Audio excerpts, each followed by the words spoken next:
Assalamualaikum warahmatullahi wabarakatuh. Perkenalkan, nama saya Muhammad Rifki Iskandar dari program studi Administrasi Bisnis kelas 4B.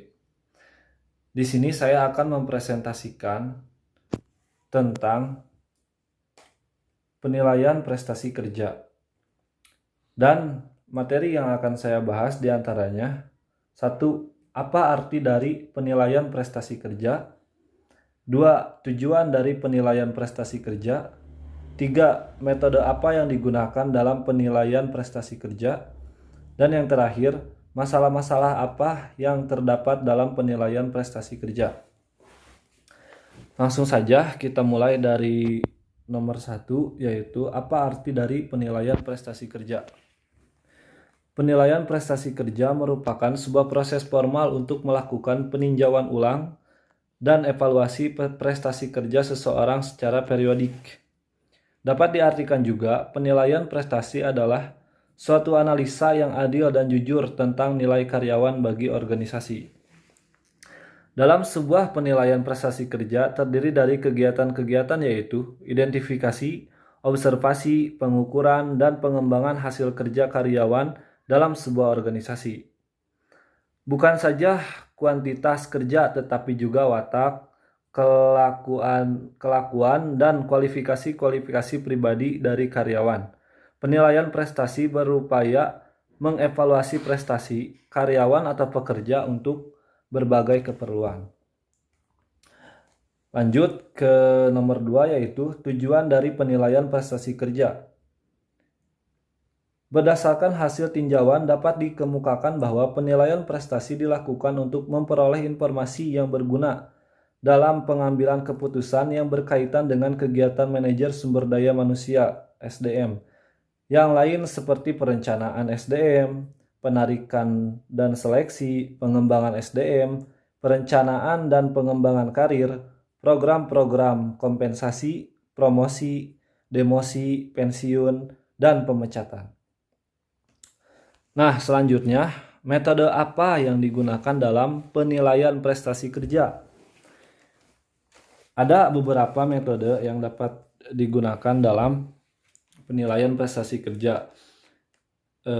Dibagi menjadi 2, yaitu yang pertama, metode penilaian prestasi kerja berorientasikan waktu lalu. Apa itu? Penilaian prestasi kerja pada umumnya berorientasi pada masa lalu, artinya penilaian prestasi kerja seseorang karyawan itu dinilai berdasarkan hasil yang telah dicapai oleh karyawan selama ini. Teknik-teknik menurut Monday dan Nui 1990, metode-metode yang dapat dipilih terdiri atas hal-hal berikut. Yang pertama, ada yang namanya rating scales atau skala rating. Dengan menggunakan metode ini, hasil penilaian kinerja karyawan dicatat dalam satu skala. Skala itu dibagi 7 atau 5 kategori karena konsep yang akan dinilai bersifat kualitatif. Maka kategori yang digunakan bersifat kualitatif. Faktor yang dinilai dapat dikelompokkan di dalam 2 kelompok, yaitu yang berkaitan dengan pekerjaan dan yang berkaitan dengan karakteristik pekerja. Lanjut, yaitu critical incident, insiden kritis. Apa itu? Dengan metode ini, melakukan penilaian pada saat-saat kritis saja, yaitu waktu di mana perilaku karyawan dapat membuat bagaimana sangat berhasil atau bahkan sebaliknya. Selanjutnya ada metode peninjauan lapangan. Metode peninjauan dilakukan dengan cara penilai atau pimpinan melakukan terjun langsung ke lapangan untuk menilai prestasi kerja karyawan.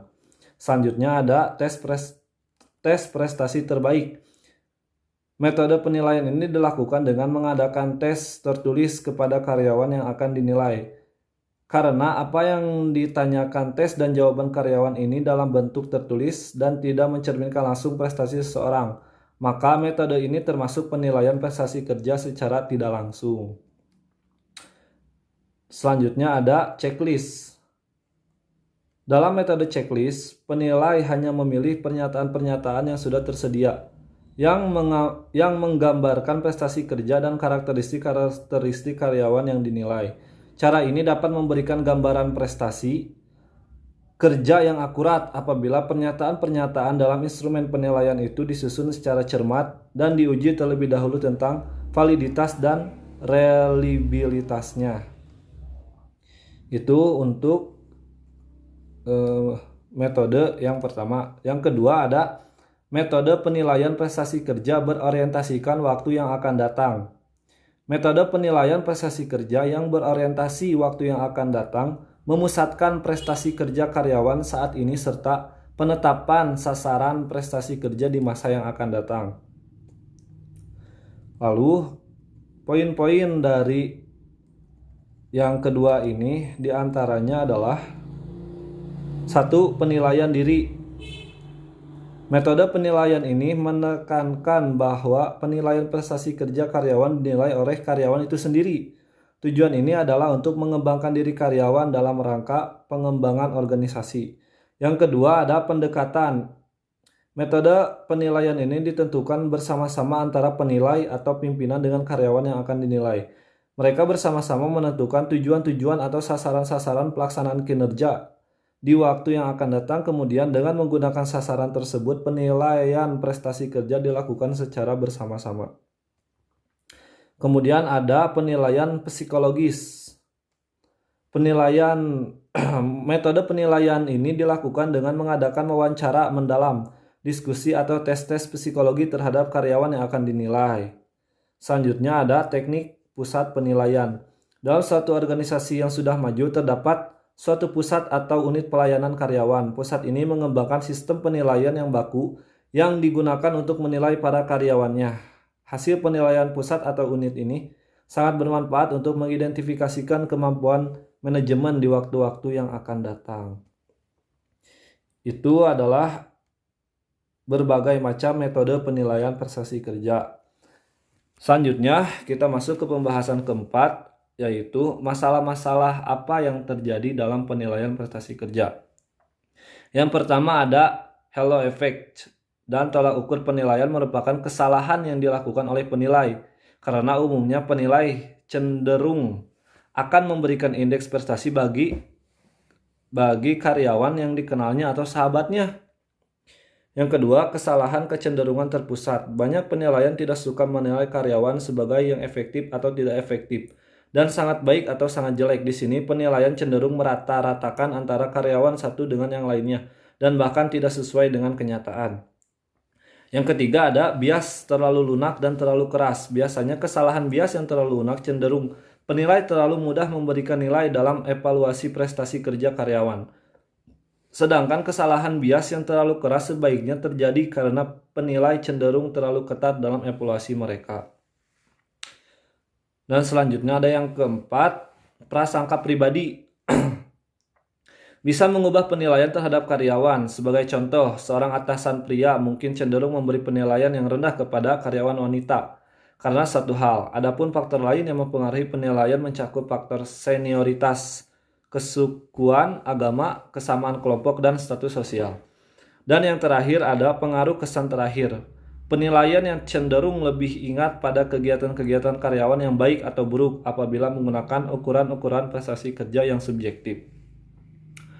Nah, mungkin itu yang dapat saya sampaikan mengenai penilaian prestasi kerja yang tadi sudah dibahas dari apa arti dari penilaian prestasi kerja, serta tujuan dari penilaian prestasi kerja, lalu metode apa yang digunakan dalam penilaian prestasi kerja, dan yang terakhir masalah-masalah apa yang terdapat dalam penilaian prestasi kerja.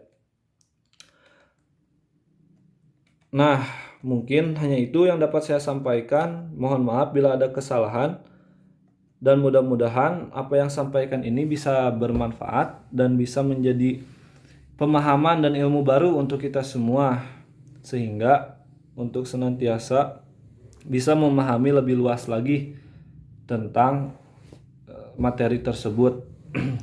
Saya akhiri, mohon maaf dan terima kasih atas perhatiannya. Wassalamualaikum warahmatullahi wabarakatuh.